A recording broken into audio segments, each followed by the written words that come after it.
Hey guys, it's Rodney, and with it being the first day of spring, we thought we'd walk you around the garden, see what's new, see what's already growing, talk about some of the stuff that we're worried about, and see some of the new additions we made.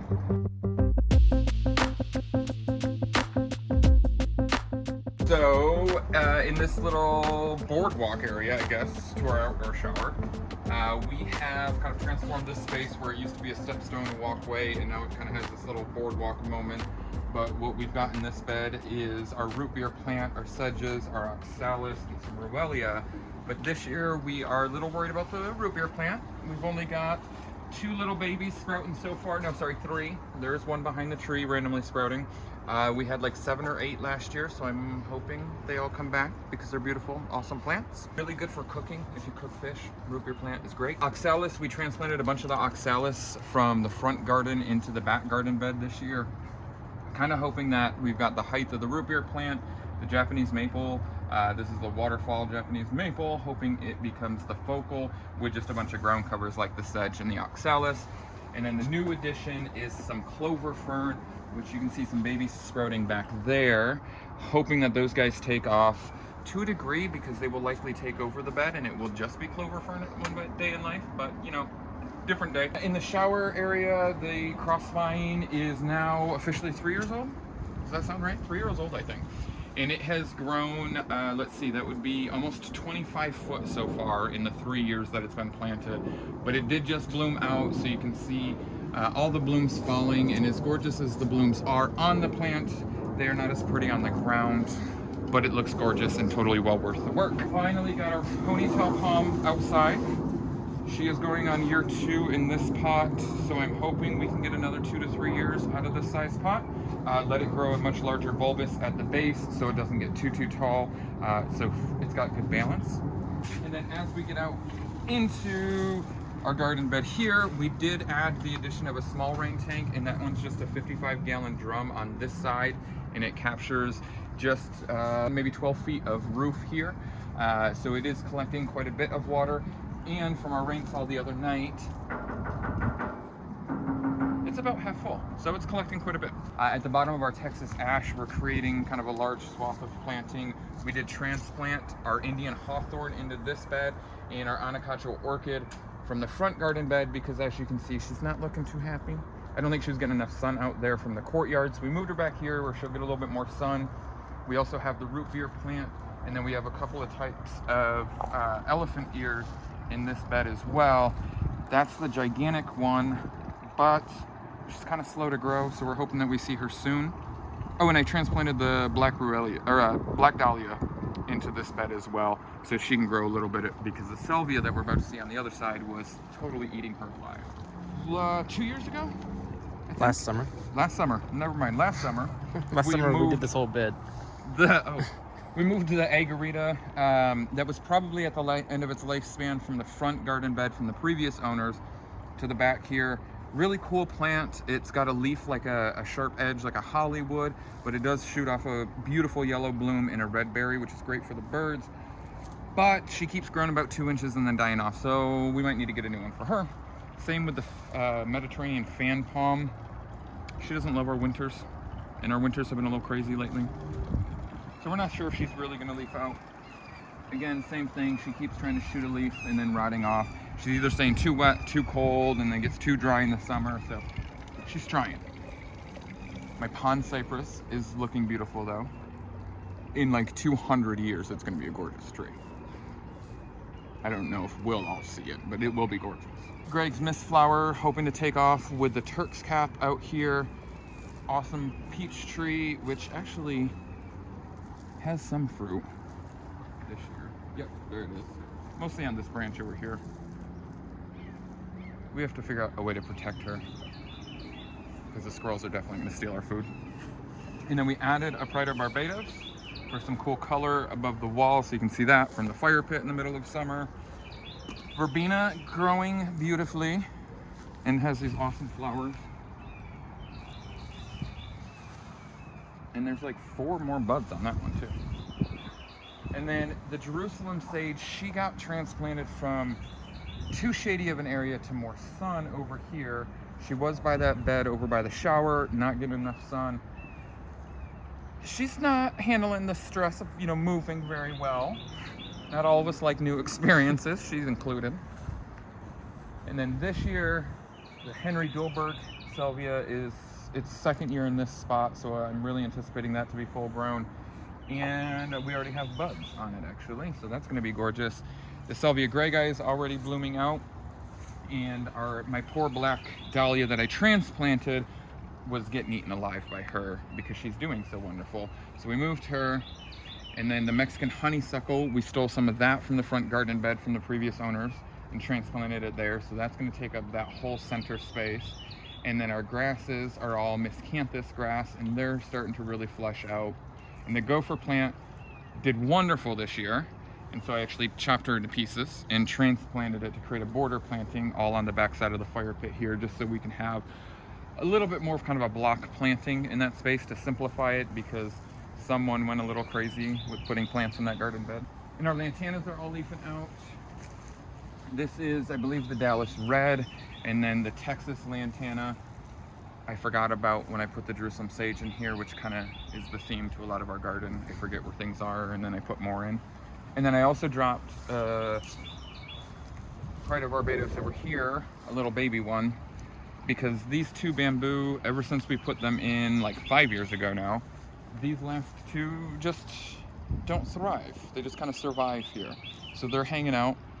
And then these two evergreens here are xylosmas, which this is the most growth they've ever put on because they were in way too much shade before. However, this is not their permanent home You've either. also moved them like 4 times already. I know, because they're gonna have to move again at some point in life, but just not right this second. So we're letting them establish a little bit, because in the 2 years we've had them, they've definitely moved like 4 times. And then over here, we did get a lot of our annual color planted, but we mostly keep those in pots. It allows us here in Central Texas to control the watering, so we're not wasting as much water. So in a lot of our pottery, we usually use just annuals for some fun color. And then seasonally, we get the color out of the natives in the landscape. But in this guy, we did the Creeping Jenny, awesome golden kind of chartreuse green. And these guys are drawing a blank all of a sudden. Coleus, there it goes, Coleus, really cool. What's fun about those is at the end of the season, you can pinch them, stick them in some water for the winter in a bright window, and they'll grow, and then you bring them right back out and plant them the next year. I forgot to do that last year, so don't forget to do that. And then my baby, also, the Anthurium hookeri. I gotta finish cleaning her. Ooh, she's dusty from being inside, but she's looking good still.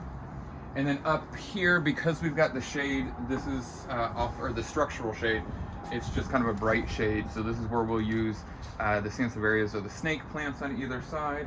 And then I did decide this year that we're going to bring back the asparagus ferns that I love to hate so much, but there's one in this pot. And then I did a white begonia there with the darker burgundy leaves, because it is a shady spot. It'll be a cool little pop of color. And then in the Wally Grow pocket this year, I'm trying the asparagus fern, and as you can see, that one is freaking loving it. Those Wally pockets are really cool. They're like a felt pocket, and they are lined, so it doesn't even get the house wet. It kind of keeps the house secured, or not secured, but protected from the water when you're watering the plant. And because that guy's got such a bulbous root system, I think it's really loving the airflow that felt pocket is giving it. And then this year, on our little terracotta pot slat wall situation, we used Botanopia's clippies, they call them. So it's really cool little product. You literally just are able to screw it in, and then it holds a pot. These guys are, I believe, the 7.5 or 8 inch terracottas. They work really well. We did a small version on the bathroom wall extension where I've got the 5-inch pots. I'm kind of using those pots to rehab a couple of plants. But anywhere we can get some vertical gardening like this, it just adds interest into the space. So of course, why not use it? Lavender is also coming back. She did not go inside this year because we really did not get cold enough, but you can see she's already blooming like crazy. Used some of the microlife fertilizer on her as soon as it got warm enough to start growing, and it's looking great. And then we're gonna do, we've got an herb pot where we did oregano, thyme, and basil in here. Obviously, every garden should have some aloe vera. If you do not, it is such a simple, easy plant and so useful. And then we've got one small guy left. We're not decided yet what we're gonna do on that, but we'll probably keep all of these edible because it gets a lot of really great morning sun and then some heavy protection from the structural above in the afternoon, so it's not too hot. And then our poor sweet baby japonica, as I break my ankle. We had 3 or 4 dead stalks, and a couple years ago in that hard freeze, she stayed out a little too late in the winter, and I cut it all the way down to the ground. That's what all these stumps are. So this year I only went about 2/3 of the way back, and oh, there's actually some full growth here. We are actually seeing some growth. I was a little worried about her. I did take some cuttings where it had already started to sprout at the tips, so I'm trying to also root some new plants. This particular variety is really hard to find, and because of that I always forget what variety it is. But it is type of japonica, a gorgeous kind of 3-lobed leaf with a bright red flower. The hummingbirds every year love this plant, so I really hope she fills back out, but I think she's going to, because these guys are already leafing out, and then this branch seems to be full of a couple of really tiny small buds, so fingers crossed on that one. So this particular star jasmine is on the back side of where we did the terracotta hanging pots. The last, what was that, 2021 and 2022's winters were really rough. But the star jasmine, because it is woodier, I think when it gets down to a temperature that it's not comfortable with, that woody stem tends to burst because the cell structure is expanding in those hard freezes. And so we've left some of these branches because some of this growth ends up being green at the tips, even though she doesn't look great here. So I'm gonna wait a couple more weeks before we go through and kind of pick off all the dead stuff to determine what is actually dead and what is still growing. But I do have high hopes. It is growing. She's got a few buds on her. But before the 2021 freeze, this whole wall was actually solid green, and then when she bloomed, it was solid white. It was almost too powerful of a scent, but in the yard, as the wind blew and stuff, you got that scent. It was really pretty, and the contrast up against the dark color house just gave it a really nice lush pop. So the courtyard is like our main entry to the home. Well, it's not like that. I mean, it is the main entry to our home. We have a gate on the side over here, but this is kind of the main space that you see when you come in. So we do use a lot of our cottage tropicals out here, A, because it's gorgeous, but B, in our front yard, we've got the 600-year-old live oak tree that creates such a beautiful kind of filtered light situation. So the tropical plants really like it out here. You can see this time of year though, as the oak tree is molting, it does make for a bit messy. You've got the pollen, you've got the sticky sap. So we do come through and have to wash off these larger leaves every couple of weeks. We've got the Ficus Ali, who never loves being inside as long as she needs to be inside. But this canopy will fill out, and she usually puts on about a foot of growth every year. And then we've got Jake's baby, which is the fiddle leaf fig. I don't like fiddle leaf figs personally because they're just too finicky. But this is Jake's baby, salvaged from the dumpster. And every year I have to remind him that it's good to prune. And then our other baby here is a staghorn fern, which was given to us. Our friend had grown it out from like a 6-inch pot. She is 17, 18 range this year. Basically it's totally overtaken that 32-inch hanging basket. Used to have a cocoa liner in it. It is an epiphyte, so it really doesn't need the soil. It relies on kind of the moisture in the air. So watering her is kind of a feat, but I usually just kind of take the hose and flail it around like this. In this bed is where I took our Anacostia orchid from just the other day to put her into the back because, like I mentioned, the tree creates a lot of filtered light, and I think it was just too much shade for her to really thrive. But what's really great about that is this does give us a cool little shade bed. So we'll see the oxalis almost doing better than the stuff in the backyard. We do have the what they call the tiny tank aspidistra, or the cast iron plant. And then our gold dust acubas took a little bit of a hit this winter, but as you can see, popping back just fine. These guys will be about 3 to 4 foot tall in this space. We do have a ligularia in here.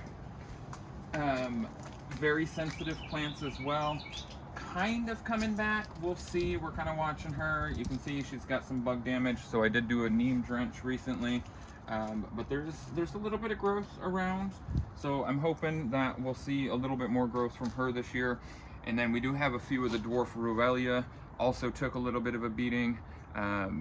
It's hard to see these guys when they lose their leaves, so they may have gotten stepped on some from the dogs and people, but There's one coming back, and there's another one at that end of the bed coming back. They will self-seed, so if we can get them established, we'll have a nice little colony of those guys, just like the oxalis. These guys were transplanted last year, so you can see how much denser they are this year. They were just a small little cluster of plant as well.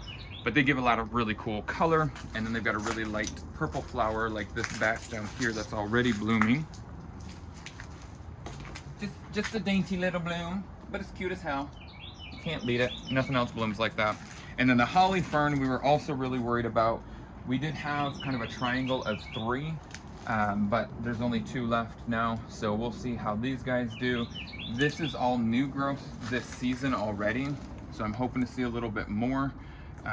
This one here in the front, she's been struggling, but at the base there are two little baby new little sprouts, so hopefully we'll see some more. But the third one, she just up and left. And then on the fence line, we've been trying to grow fig ivy because, again, cool plant, cool idea of a plant, but she just hates Austin now. I don't know what the deal is there, or just hates us. Maybe she just hates us. We started with a 3-gallon again. Last spring we planted that. She did put on about 3 or 4 inches of growth. They are slow growing. They're technically in the ficus family. Again, not my favorite, but cool plant. This guy is one that's going to grow feet, so it's an actual ivy where it would attach itself to the fence. We're totally cool covering this wood fence. We don't mind it. It was fairly inexpensive wood. This is where we've got our light channel for our hue strip light at night that you guys have seen before. So when she does fill in, we would keep it below this height anyways. So it would be kind of like a chair rail situation, I guess. But we would keep it below that mark, just so it doesn't cover the light fixture itself.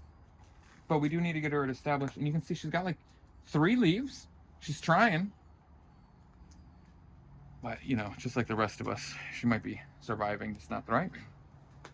I'm thriving, just in case anyone's wondering. So last year here at the front entryway, we moved these concrete planters. We reused these guys in the entryway because they're big, massive, stately. We want to keep the front yard landscape very, very simple. We're really not out in the front yard at all. So we want this to be a little bit more architectural of a feel out here. So we used both of these guys. We did just use a basic boxwood. Honestly, there's not a lot of benefit to a boxwood other than just staying green. So we did pair that with the crossvine, and the crossvine is going to grow up this panel of fence. We are going to keep it off of the fence because we are talking about some additions that we can do in the future. But it is going to go up and then reach the upper pergola here, which is basically a repeat design of our backyard pergola, creating the entryway. And because the front gate is kind of hidden, the pergola also offers that architectural detail to let people kind of know where the entry is. This little guy does still have a few blooms on it. She's trying hard too. It's got another set of blooms here, but once it does reach the top, it'll get a lot more sun. So we do anticipate that as it's crawling across the top here of the entry pergola, not only will it help anchor that space visually, but we'll also see a lot more color out of it. In the front yard, the previous owner had made, I guess, a trapezoid bed here, which is great because it does give a little bit of privacy to the street. We do have an interesting street where there's really not a curb or a sidewalk, so our yard just kind of goes straight to the street. So we've utilized this bed and we've tried to help clean it up some. But the one challenge with this bed is that it was a mix of plants that were maybe going to grow in much larger than the previous owner anticipated. So we've kind of thinned them out or just moved them around in here. This is where we took that agarita from and put it in the backyard.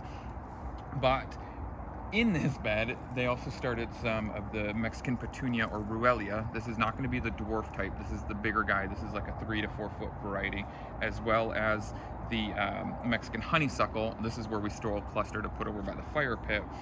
And these guys do die back every year here, with or without a really rough winter, to be honest. It's best to get in there and cut them out. So every 2-3 years, when they do die back, we come through and really hack at it and break them down, get all the dead growth out of there, lets a little bit more light get to the soil. We typically do this right before the spring growth starts.